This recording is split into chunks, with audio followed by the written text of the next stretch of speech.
आदाब, नमस्ते। मैं आपको बहुत मुबारकबाद देना चाहता हूं कि आपने इस प्रकार की मीटिंग का आयोजन किया। आज जो माहौल पूरे देश में और दुनिया में, ये दोनों चीजें जुड़ी हुई हैं। हमारा देश दुनिया की समस्याओं से अलग नहीं है। कुछ जो दुनिया में हो रहा है उसका प्रतिबिंब, रिफ्लेक्शन यहाँ होता है, और यहाँ भी जो मुस्लिम कौम के सवाल हैं वो आप सदियों से जानते हैं। तो मैं आज जो मुख्य मुद्दा है कि हमारे जो नौजवान मुस्लिम कम्युनिटी से, जिसको कहा जा रहा है वर्ड रेडिकलाइज, पता नहीं वो वर्ड कितना सही है कि नहीं, क्योंकि रेडिकल का मतलब मैं कुछ और जानता हूं।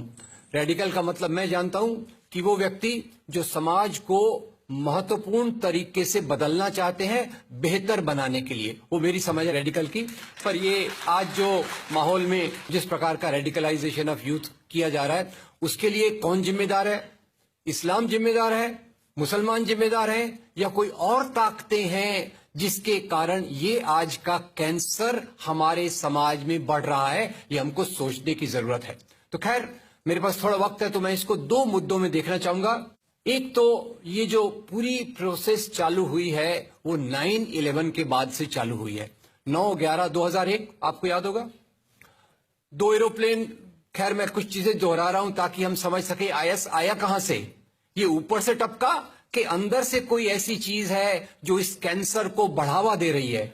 वो कैंसर को जो बढ़ावा देने वाली चीज है वो थोड़ा समझने की कोशिश हम करते हैं। खैर, 2 एरोप्लेन आए, 2 एरोप्लेन हाईजैक किए गए, ऐसा बोलते हैं। ये सब बोलते हैं वाली बात मैं कह रहा हूं, मीडिया का मामला है। सच क्या है, झूठ क्या है, सच दिखेगा, आसानी से हम उसको पहचान सकेंगे कि नहीं, वो एक अलग बात है। खैर, ऐसा कहा गया कि 2 एरोप्लेन आए, हाईजैक करके लाए गए और वर्ल्ड ट्रेड सेंटर की बिल्डिंग से टकराए। अब इतनी बड़ी बिल्डिंग थी, वो एरोप्लेन से गिर सकती कि नहीं, वो दूसरा सवाल। वो सवाल मैं सब अंदर छोड़ देता हूं, उसमें मैं नहीं जाऊंगा। बिल्डिंग नीचे बैठ गई और उसी के साथ करीब 3000 लोग मारे गए। कुछ मैं सवाल पूछता हूं अपने दोस्तों से ताकि मेरी समझ भी बढ़े, आपकी समझ भी बढ़े। एक सवाल का जवाब दीजिए, ये 3000 लोग जो मारे गए, ये लोग गुनाहगार थे या बेगुनाह थे? बेगुनाह थे। और इसके बाद वो ओसामा बिन लादेन, बुरा मत मानिएगा, मैं उसकी बहुत आलोचना करता हूं, वो कहता है ये अच्छा हुआ, ये जिहाद है, ऐसा और होना चाहिए, अल्लाह का शुक्र है। अब ये इस्लाम के नाम से उसने जो कह दिया, मेरे ख्याल से इस्लाम पे ये सबसे बड़ा अटैक था। और ये अटैक करने वाले के पीछे कौन था? क्या ओसामा बिन लादेन ऑटोमेटिक आ गया?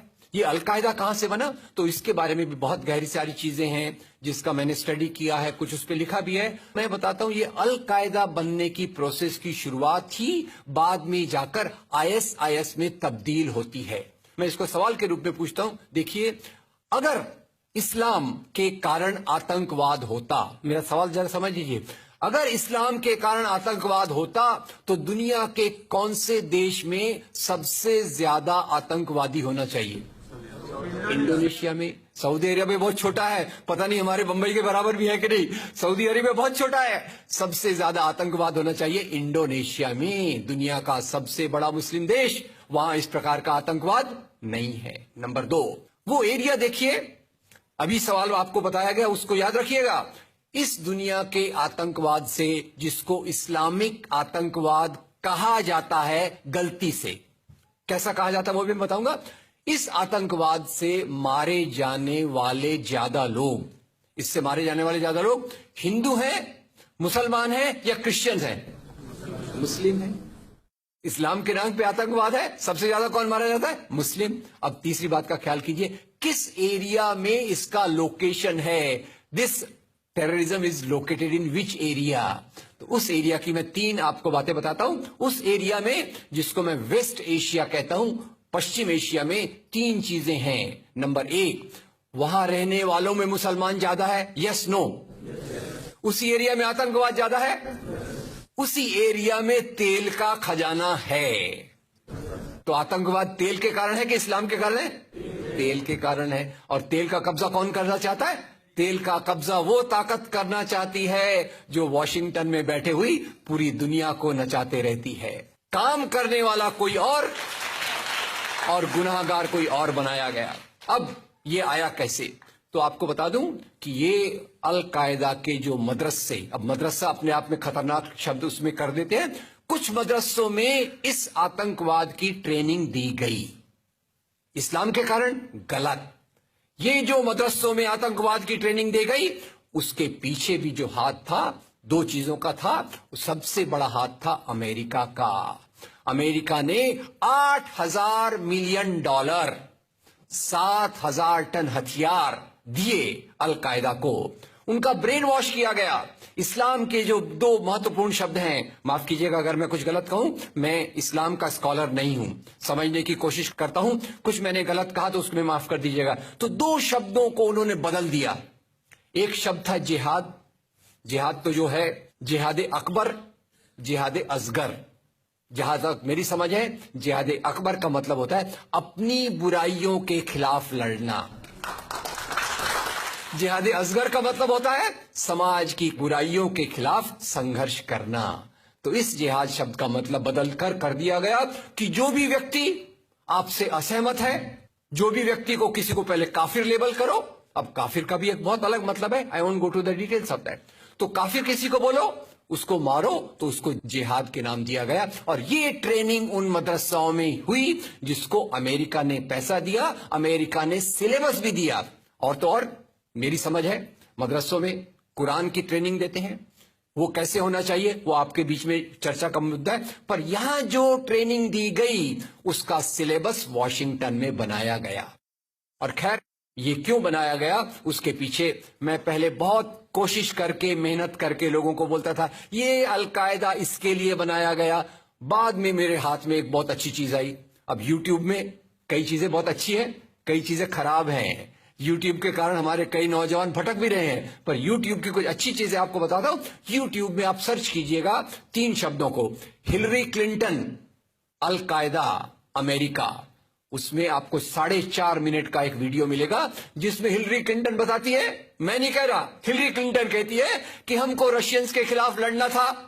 हमारी फौजें जो वियतनाम से एकदम डिमोरलाइज होकर आई थी वो तैयार नहीं थी, तो इन एशिया के मुसलमानों के नौजवानों के कंधे पर रखकर हमने अपनी बंदूक चलाई। हमने अलकायदा खड़ा किया, हमारा काम हो गया, हम अपने हाथ धो लिए और हम अपने वापस आ गए।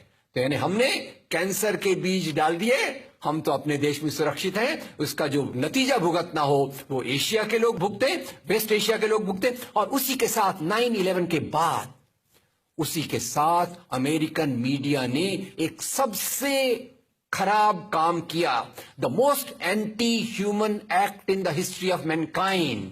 मैं पूरी जिम्मेदारी से ये शब्द कह रहा हूं। क्या किया था अमेरिकन मीडिया ने? अमेरिकन मीडिया ने धर्म को आतंकवाद से जोड़ दिया। मजहब जो मोहब्बत सिखाता है, मजहब जो इंसान को इंसान बनना सिखाता है, उस मजहब के साथ इन्होंने आतंकवाद को जोड़ दिया और एक शब्द बनाया पहली बार, इस्लामिक टेररिज्म। याद रखिए, दुनिया में आतंकवाद पहले भी हुआ है। याद रखिए आयरिश रिपब्लिकन आर्मी, याद रखिए खालिस्तान, याद रखिए नाथुराम गोडसे, याद रखिए इंदिरा गांधी का हत्यारा, याद रखिए राजीव गांधी का हत्यारा। आतंकवाद पहले भी हुए हैं, पर कभी भी मजहब को आतंकवाद के साथ नहीं जोड़ा गया। तो मैं मानता हूं अमेरिकन मीडिया ने अगर सबसे गंदा, सबसे एंटी ह्यूमन काम किया है तो इस जुमले का बनाना जिसको कहते हैं इस्लामिक टेररिज्म। अब इसके पीछे इस्लाम का कोई हाथ नहीं। जिहाद शब्द का मतलब बदल दिया गया और काफिर शब्द का मतलब बदल दिया गया। यहां से ब्रेन वॉश की एक प्रोसेस चालू हुई और इसी को मैं कहता हूं, ये प्रोसेस जो चालू की, ये प्रक्रिया एक कैंसर होती है। मेरा थोड़ा मेडिकल बैकग्राउंड है, मैं जानता हूं कैंसर शुरुआत में होता है, आपने ट्रीट कर लिया तो ठीक है, जब वो फाइनल स्टेज में जाता है तो पूरी दुनिया की बर्बादी करने पे तुल जाता है। और वही बात अलकायदा के साथ हुई। अलकायदा के बाद मामला वहीं खत्म नहीं होता। तेल की प्यास, तेल की भूख बहुत बड़ी है। आप जानते हैं भारत 200 साल तक गुलाम रहा इंग्लैंड का। काय के लिए गुलाम था? क्योंकि उनको यहां का कच्चा माल लूट कर ले जाना था।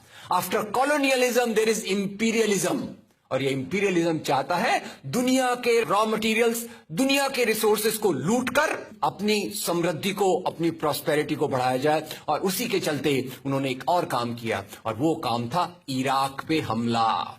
अभी ब्रेक्सिट, अभी वो कौन सी रिपोर्ट आई है, मैं नाम भूल गया उसका, जिसमें ब्रिटेन के प्रधानमंत्री जो थे उनको एक गिल्टी करार हो रहा है। वो रिपोर्ट में पहले उन्होंने तय कर लिया कि हमको इराक पे हमला करना है, बाद में आर्ग्यूमेंट ढूंढते रहे कि भाई कौन सी बात पे हम इराक पे हमला करें, तो बोले अरे इराक के पास तो वेपन्स ऑफ मास डिस्ट्रक्शन है। उस बात पे लंबी बहस चली और यूनाइटेड नेशंस, जिसको अमेरिका ने अपने जेब में रख लिया है, उसके सहारे से उन्होंने इराक पे हमला किया। और वो इराक पे हमले के कारण जो वहां की आर्मी स्ट्रक्चर था, जो फौज का स्ट्रक्चर था, वो डिस्टर्ब हो गया। एक तरफ से वो डिस्टर्ब हो गया, दूसरी तरफ से अल कायदा की आइडियोलॉजी आई और इन दोनों को मिलाकर आईएसआईएस बना। काम है इस्लाम का नाम, इस्लाम के नाम पर जो काम हो रहा है वो वास्तव में it is a design of imperialist powers to control on the oil resources of the world. इससे गंदी बात दुनिया में कोई नहीं हो सकती कि मजहब के नाम पर एक पॉलिटिक्स, मजहब के नाम पे आर्थिक समस्याओं को अमेरिका हल करने की कोशिश कर रहा है। ये एक बात। अब दूसरा एक और भी है, इसमें जोड़ दूं, इंडिया में, भारत में खास तौर तक समस्या और ज्यादा रही। यानी वो एक हमारा हिंदी में कहा मुहावरा है ना, एक तो करेला ऊपर से नीम चढ़ा। मुसलमानों का हाल पहले भी बहुत अच्छा नहीं था। मैं ये नहीं कहना चाहता कि हमको केवल रोते रोते अपनी जिंदगी गुजारना है। मैं ये कहना चाहता हूं अगर हम समस्या को असली तरीके से समझेंगे, जिसकी कोशिश मैं यहां देख रहा हूं, तो हम उस समस्या को हल कर सकेंगे और यही हमारा उद्देश्य होना चाहिए। मैंने कहां से शुरुआत की थी? भारत में वैसे ही आपको याद होगा मक्का मस्जिद blast, Malegaon blast, Ajmer blast, समझौता ब्लास्ट। हर एक ब्लास्ट के बाद मैं बहुत तकलीफ से पढ़ता था, मालेगांव में ब्लास्ट हुआ, 25 नौजवान मुसलमान नौजवानों को पकड़ा गया आरोपी के रूप में। वो लोग जेल में रहते, करियर बर्बाद होता, बाद में कोर्ट कहता इनके पास तो कोई सबूत इनके खिलाफ नहीं है, उनको छोड़ दिया जाता। ये कब तक चली प्रक्रिया? जब तक बंबई में 26/11 नहीं हुआ। हेमंत करकरे इशारों में बात, मैं वही बात समाप्त कर देता हूं। There are prejudices against a particular community, और ये प्रिजुडिसेस की शुरुआत ये जो इस्लामिक टेररिज्म शब्द से हुई, और उसके पहले भी इंडियन हिस्ट्री में, इंडियन हिस्ट्री को मिसयूज करके मुसलमानों को बदनाम करने की कोशिश की गई। ये मैं वार्निंग इसलिए दे रहा हूं कि हम जितना समस्या को समझेंगे उतने अच्छे से उसका समाधान कर सकेंगे। तो उसकी शुरुआत कहां से हो सके? अरे भाई मुसलमान राजा वेरी बैड, ये मेरा फेवरेट टॉपिक है। इसलिए नहीं कि मैं राजाओं को चाहता हूं, इसलिए कि मैं डेमोक्रेसी को चाहता हूं, और मैं नहीं चाहता कि डेमोक्रेसी राजाओं के नाम पर खत्म कर दी जाए। राजा, मुसलमान राजा वेरी बैड। बोले अरे भाई एक हाथ में तलवार, एक हाथ में कुरान लेके आए, और यहां उन्होंने इस्लाम लोगों पे लाद दिया। लोग जनरली सुन लेते, मुसलमान राजा आए, एक हाथ में तलवार, एक हाथ में कुरान। पर एक आपको वाकया सुना दूं, एक कॉलेज में गया था मैं, तो कुछ अजब ही वाकया निकला। मैं जब स्टूडेंट्स को बोला देखो भाई लोग कहते हैं मुसलमान राजा एक हाथ में तलवार, एक हाथ में कुरान लेके आए, तो 5-6 स्टूडेंट खड़े हो गए। बोले सर ये कैसे हो सकता है? बोले अगर राजा के एक हाथ में तलवार है, एक हाथ में कुरान है, तो घोड़ा कैसे चलेगा? मैंने कहा ये तो मुझे भी नहीं पता। फिर मैंने स्टडी किया और ये पता चला मुझे कि भारत में सबसे पहले जो इस्लाम आया वो राजाओं के माध्यम से नहीं आया।